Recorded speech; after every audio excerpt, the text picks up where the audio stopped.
waheshimiwa wabunge na mwenyeji wetu, mnajua tuna ranchi 6 kwa ajili ya ufugaji wa ng'ombe, mbuzi na kondoo. Lakini kwa kweli, tukiwa wa kweli, wale wanaojiita wawekezaji kwenye ranchi hizo, wawe wadogo au wakubwa, bado hawajajipanga vizuri. Na kwa hiyo ardhi hiyo tunaitumia kwa kiwango cha chini. Wakati ukisoma maandiko yao wakati wa kuomba, yanavutia.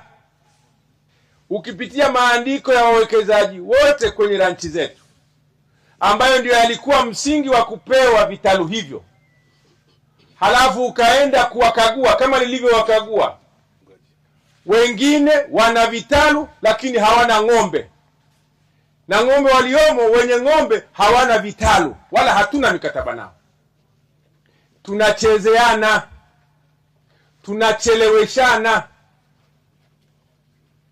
tunajirudisha nyuma, halafu tunaanza kulalamika, Kagera hatuendelei, Kagera hatuendelei. Lakini hakuna mkoa hata mmoja katika nchi hii wenye ranchi zenye ukubwa kama ranchi zilizoko katika mkoa wa Kagera.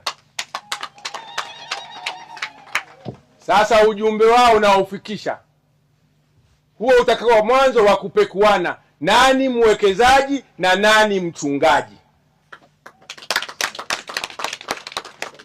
Hatuwezi tukaendelea hivi. Waheshimiwa wabunge wa mkoa wa Kagera, moja ya kazi zenu kubwa kwa mujibu wa ilani ambayo ndio imetumika kuwanadi ni kuleta mabadiliko ya kiuchumi katika maisha ya Wanakagera. Na mabadiliko hayo hayawezi kuja hivi hivi, lazima yatokane na mipango sahihi na mshikamano katika kuzalisha. Kwa namna tunavyoenda, waheshimiwa wabunge, hatuendi sawa, na tusipobadilika tutakuwa hatuwatendei haki wale waliotuchagua na kutuamini. Kwenye ufugaji tunayo hali ya hewa nzuri, japo kuna mabadiliko ya tabia nchi, lakini makali yake ni tofauti na maeneo mengine.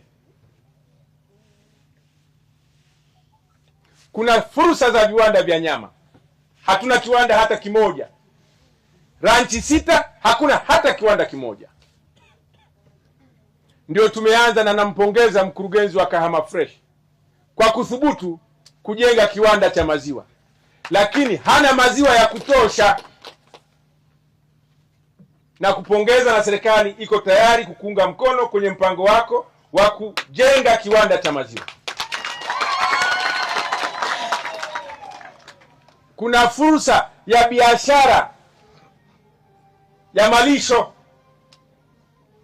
na nakuhimiza wewe zalisha malisho ya kutosheleza mifugo yako, halafu ziada wauzie wafugaji majirani zako. Nayo hii ni fursa. Na kwa unavyolima malisho kisasa, unahitaji eneo dogo kuzalisha malisho ya kutosha kwa ajili ya mifugo yako na kwa ajili ya wafugaji wengine wadogo wadogo. Mheshimiwa Waziri, mimi ninachoahidi kama mbunge ni kwamba nitazingatia maelekezo yako, lakini kuna namna gani naweza kushirikiana na wizara yako kuweza kuzipambania changamoto za uwekezaji kama ndugu zetu Shakiru, ili kuona kwamba wilaya ya Muleba na mkoa wa Kagera unafaidika na uwekezaji wake mkubwa zaidi. Nachoomba wananchi wa wilaya ya Muleba tutumie fursa hii kujifunza uwekezaji kama huu, na sisi tuongeze zaidi katika uwekezaji katika sekta ya mifugo.